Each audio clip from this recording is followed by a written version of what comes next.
2월 27일 오늘 만나 성경 말씀은 마가복음 7장 10절에서 12절 말씀입니다. 모세가 말하기를 내 아버지와 내 어머니를 공경하여라 하고 또 아버지나 어머니를 욕하는 자는 반드시 죽을 것이다 하였다. 그러나 너희는 말한다.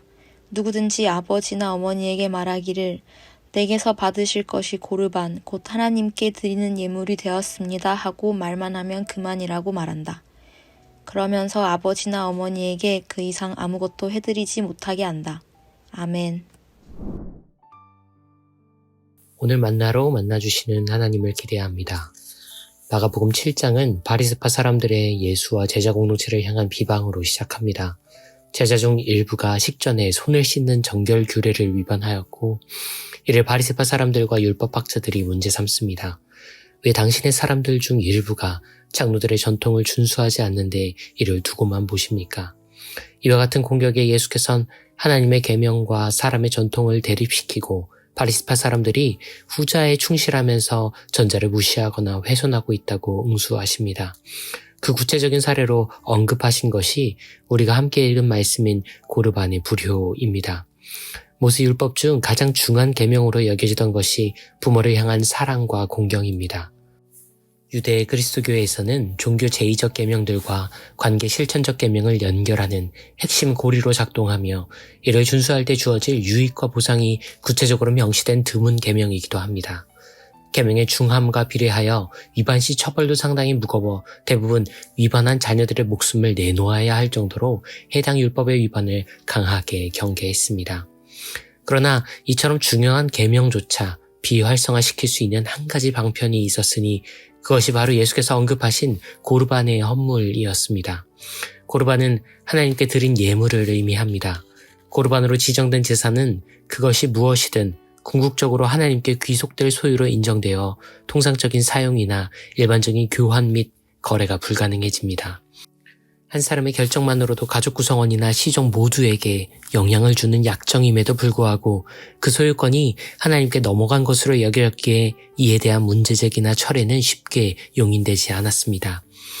어떤 한 사람이 나이 많은 부모님을 부양하고 있습니다. 그런데 그가 어느 날 부모님을 위해 사용해야 할 재산의 일부나 전부를 고르반으로 헌물한다면 어떤 일이 벌어질까요? 혹시라도 그가 부모님이나 다른 가족 구성원이 그 재산에 접근하는 것을 막기 위해 고르반을 악용했다면, 만에 하나 그가 고르반을 승인하고 관리하는 성직자나 종교인과 모종의 뒷거래를 통해 그 재산의 상당량을 빼돌릴 수 있다면, 이와 같은 배경에서의 고르반은 인간이 어떤 형태로든 접근이 불가능한 하나님의 재산이라 여겨질 수 있을까요? 일반적으로 고르반의 불효는 계명 중수에 악용되는 불완전한 율법 및 전통주의에 대한 고발이라고 해석되어 왔습니다. 동시에 이 말씀은 보다 근본적인 물음과 딜레마를 우리에게 건네고 있기도 합니다. 서두에 말씀드린 것처럼 예수께서는 고르반 제도의 부조리함 그 자체를 고발하기 위해 이를 언급한 것이 아니었습니다. 그분이 강조하시려던 바는 하나님의 계명과 사람의 전통 간의 충돌이며 이에 대한 구체적인 사례로 이 고르반의 불효를 말씀하신 것이었지요. 하나님의 계명과 사람의 전통 중 보다 우선해야 할 것이 무엇인가가 핵심 쟁점이라면 그리스도인들에게 답은 아주 간단합니다. 사람의 전통들이 아무리 뛰어나다 한들 하나님의 계명을 넘어설 수 없다고 대부분의 신앙인들은 답변할 것입니다. 하지만 고르반의 불효는 면밀히 숙고해보면 그리 단순한 대답을 유도하는 사고실험이 아님을 알 수 있습니다. 하나님의 계명에는 아주 명징한 종교 제의적 명령들이 많습니다. 거룩한 하나님의 존함과 그분을 향한 예배와 사랑이 많음에도 예수는 하나님의 계명들 속에서 굳이 부모, 다시 말해 사람에 대한 계명을 선택하십니다. 역으로 사람의 전통 중에도 보다 뚜렷한 관계 실천적 명령들이 많습니다. 임의의 개인들 간의 존중과 배려, 사람과 사람들 간에 발생하는 크고 작은 일들에 대한 권고나 준칙이 많음에도 예수는 사람의 전통들 속에서 굳이 고르반, 다시 말해 하나님과 관련한 전통을 선택하시지요.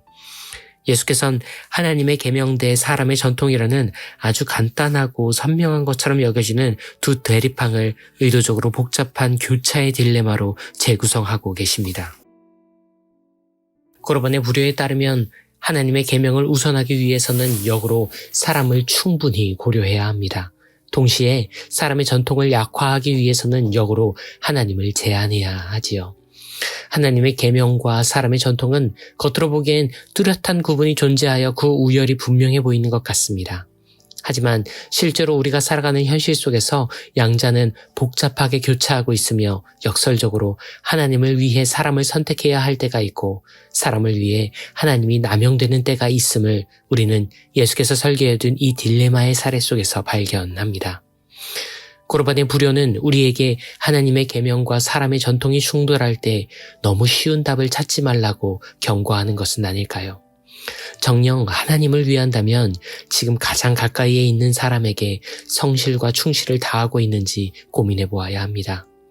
우리가 하나님의 이름으로 행하는 실천들이 사실 나의 삿된 이익과 무의식적 자기보존욕은 아닌지 자문해 보아야 합니다. 그리고 무엇보다 하나님의 뜻과 사람의 뜻이 아주 쉽고 분명하게 구별될 때 스스로 놓치고 있는 것은 없는지 정녕 이 양자는 그렇게 단순한 이분법으로 분할되는지를 진지하게 성찰해 보아야 합니다. 고르반의 불효라는 표현은 어찌 보면 그 자체로 모순입니다. 하나님께 온전히 드려진 거룩한 삶은 불효라는 비인간적이고 몰인격적인 삶과는 전혀 어울리지 않아야 마땅합니다. 하지만 우리는 고르반의 불효를 현실에 참 많이 목격하고 있습니다. 우리는 그리스도인이라서 하나님의 영광을 가리우는 수많은 사례들을 익히 알고 있습니다. 우리는 교회를 부끄럽게 할 정도로 하나님 나라의 일면을 구현한 사람과 세상을 많이 보고 있습니다. 우리는 단순한 공식과 대입만으로는 해결하기 어려운 수많은 고민과 복잡한 모순을 말씀과 현실의 교차점들에서 마주하고 있습니다. 고르반의 불효는 우리를 혼란스럽게 하고 복잡하게 만드는 딜레마입니다. 우리가 알던 쉬운 답들을 다시 고민해보게 하는 불편함입니다. 우리의 내면과 동기를 정직히 관찰케 하는 어색함입니다. 사순절기 12번째 날인 오늘 우리를 찾아온 이 거룩한 수수께끼를 풀어내기보다 품어내는 하루를 살아보면 어떨까요? 주님, 그리스도인으로 사는 것이 쉬울 때도 있습니다. 하지만 그리스도인으로 사는 것이 어렵고 복잡할 때도 참 많습니다. 신앙은 문제를 풀어내는 능력일 때도 있지만 때로는 문제를 품어내는 노력임을 고백합니다. 오늘의 수수께끼 앞에 겸손과 무지를 배우게 하소서. 매일의 수수께끼를 통해 역설과 신비를 따르게 하소서. 온 우주의 유일한 고르반이신 분 그리스도 예수님 그 이름으로 기도합니다. 이제 두 가지 제목으로 기도합니다. 하나님의 계명과 사람의 전통 앞에서 깊이 숙고하고 넓게 성찰하는 그리스도인과 교회 되게 하소서. 이분법과 쉬운 결론이 많아지는 선거의 시절, 소통과 존중, 겸손과 상생을 허락하소서. 기도하신 후에 개인의 기도로 경건을 이어갑니다.